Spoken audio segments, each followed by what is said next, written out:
First, let me just introduce one of the most amazing women I've ever known, and one of the most courageous, bar none, the former First Lady of the great Commonwealth of Massachusetts, Kitty Dukakis.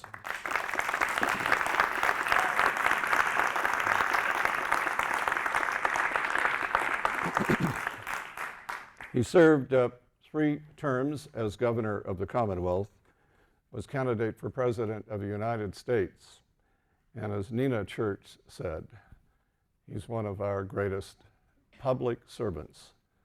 Doesn't matter what your politics are, seriously, it doesn't. If you're a fair-minded person, you know that this man has given to this country and to his state a very great gift. Welcome, please, the former governor of Massachusetts, the Honorable Michael Dukakis.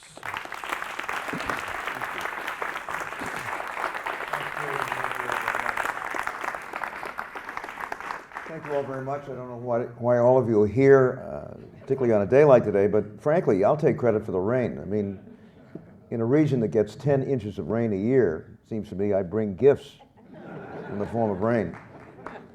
But for those of us from the East, it's a kind of cultural adjustment to this rain thing. We are now spending our 17th winter quarter at UCLA, where I teach in the School of Public Affairs. And it's been wonderful. And we have no intention of changing this, I mean, as long as we are of sound mind and body. As I say to our friends in Boston and New England, it's a terrible burden, but somebody's got to do it. We drag ourselves out of New England in December. We spend the winter at UCLA with side trips to San Diego and other places, and we go back in April. Not bad. But the first year I taught at UCLA, 17 years ago, I was teaching a course at that time on what else? The American presidency. I teach undergraduate, same graduate students as my undergraduate course. And I had about 50 or 55 students, and I'm one of these teachers that wants to get to know my students by their first name, and I spend a lot of time with them, and a lot of time encouraging them to think seriously about public service and helping them with internships and this kind of thing. But I guess if you talk to my students, they'd tell you I'm pretty tough. I mean, I'm pretty demanding, and I think that's important. And I am not an easy marker. In any event, I have a rule with my students: 3 unexcused absences, and you flunk. But if you have a legitimate excuse, call me in advance, or email me, or leave a voicemail and just tell me you can't make it because whatever. So, the second or third week, I got a voicemail from one of my students saying that unfortunately he wouldn't be able to make it and wanted me to know in advance. So when I saw him the next day, I said, "What happened?" He said, "It was raining."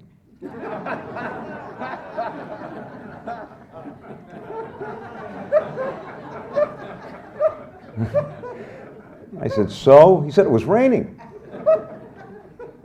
I guess a shower in Southern California is like a 20-inch blizzard back home. You just can't move on the freeways.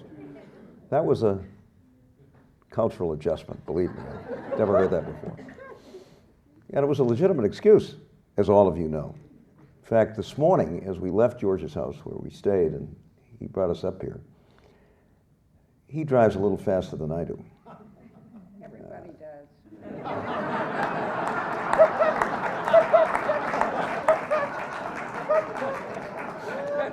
Kitty says everybody does because I'm one of the few people on the highways that observes the speed limit. I found as governor and as an advocate for highway safety, among other things. We had a very serious drunk driving problem, and I spent a lot of time working at that successfully at the time, but it was a little embarrassing. It would be a little embarrassing, don't you think, if the highway safety conscious governor of the Commonwealth of Massachusetts was caught speeding, or even in a car which was speeding. So we kind of lost him. And I was concerned, and as he pointed out to me, it's a serious problem. It hasn't rained for a while around here. There's a lot of oil on the highways, and they're pretty slick. And I lost a wonderful guy who was my campaign manager for lieutenant governor in 1970 in Massachusetts, an Episcopal minister, and his wife, who on a rainy day were driving to pick up their kid at a summer camp and began hydroplaning just all of a sudden across the road in Massachusetts and were killed. So I tend to go a little slower than my pal Mitrovich. And fortunately, thanks to cell phones, he was able to find us, and we kind of met with him, hooked up with him at the corner of Genesee and Governor's Drive. I don't know how we got there, but anyway. You have to tell them you were ahead of me. How did that happen? He says we were ahead of him. He was about a quarter of a mile ahead of us when we lost him, so I don't know how he got behind us. In any event, it's great to be here. How did we begin coming down to San Diego to speak at the San Diego City Club? Well, you all know George. I was appointed by President Clinton as a member of the new Amtrak board in 1998. As many of you know, I'm a slightly fanatic on the subject of public transportation and high-speed rail, and I'm delighted to say that the governor is beginning to open up on this. If you don't need a first-class high-speed rail system in California, you're going to choke to death. And it shouldn't cost $100 billion either. But as one of my students the other day, as I said to one of my students when he said, well, you know, if it's 80 or 90 billion dollars, I mean, where's the money going to come from? I said to him, that's 9 months in Iraq. Think about it. Think about it. 10 billion a month for that war. 9 months of Iraq, and you could have yourself a first-class high-speed rail system. Getting our priorities straight, folks, is important. In any event, I was, in fact, deeply involved in attempting to do something about the level of substance abuse, which we found ourselves confronting in Massachusetts and all over the country, and we still do. As a matter of fact, I don't have to tell you that the reason our friends in Mexico find themselves in the middle of this war has everything to do with demand from the North, right? And as one Latin American political leader said, look, as long as that giant vacuum cleaner from the North sucks up everything we produce, we'll continue to produce it. So I thought it was important that we do something about reducing the demand for drugs and alcohol. And so I launched something in 1985 as governor called the Governor's Alliance Against Drugs and Alcohol. And it was one of the best things I ever did. And I enlisted our sports teams, and especially the Celtics, in this effort, and they were more than willing to be part of it. And one of the best posters that was ever produced as part of this effort involved a picture of the guy you're looking at, Larry Bird, Kevin McHale, and Robert Parrish, all at eye level, urging young people in particular not to get into this stuff. Of course, if you look closely, I was on a folding chair.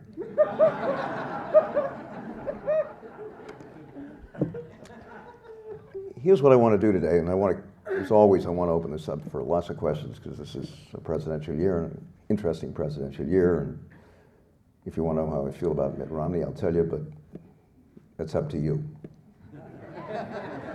But just to be subtle about it, he's smart, he's slick, and he's a fraud. But more on that if you ask me. We had him for 4 years as governor, and he couldn't have been reelected if his life depended on it for good and sufficient reason. But anyway, I'm not here to talk about that. What I want to talk about today is healthcare. Particularly as we recall that raucous town meeting that Susan Davis called and George moderated. Because I feel, folks, that we've totally lost the ball on this thing. I mean, why have 4 presidents, Truman, Nixon, Clinton, and now Obama, made this a priority? And why has it been only that the 4th, at long last, was successful? And why is it that that success is now being challenged? And this is not a partisan comment, if a Republican is elected President of the United States, the Affordable Care Act will be repealed. So I thought it might be helpful today just to reflect a little bit on why it was and why it is that this is so important, and why it's essential that we focus on it and make sure that we don't fall backwards again, because there are going to be very serious consequences if we do. Brief background. We are now spending $2.7 trillion on healthcare in the United States. That is double the cost per capita for healthcare that all of the other advanced industrialized nations of the world spend on healthcare. Not 10% more or 20% more, 100% more. And all of these countries, and by the way, they have very different healthcare systems. I mean, the Brits run it as a government enterprise, kind of like our VA. And by the way, you've heard about the socialism stuff? I guess the folks that think all of this is socialism want to get rid of the VA, right? Because it's a government-run healthcare system, and by the way, a damn good one, at very reasonable cost. There are others like Canada and Australia, Taiwan, by the way, recently, who have what we would call universal Medicare, what those of us 65 and older are fortunate enough to have. But they cover everybody with what in effect is a government insurance plan, but a private delivery system. There are others like Switzerland that have a very private system with private insurance companies. And there are all kinds of variations in between. But there are two basic constants to all of these healthcare systems. They insure everybody, and they do so at 1/2 the cost per capita we do. How is that possible? And by the way, the cost of healthcare in the United States keeps going up and up and up, even in a no-inflation economy, inexorably. We've been averaging double-digit increases as far as I can remember. And that is simply not sustainable. In the next year or two, we will hit the magic mark of 20%. 1 out of every $5 in the United States will be spent on healthcare. Now, I'm all for great healthcare. But we also have education, we've got our infrastructure, we've got lots of other things that public officials that are watching the bucks have got to think about and deal with. And this is just eating us alive. Not only that, but 30 cents of every dollar we spend on healthcare isn't going for healthcare. It's going for all of this administrative Mickey Mouse in this unbelievably expensive overhead system that the healthcare system in the United States requires. And that's the issue we face, in addition to one other critically important issue.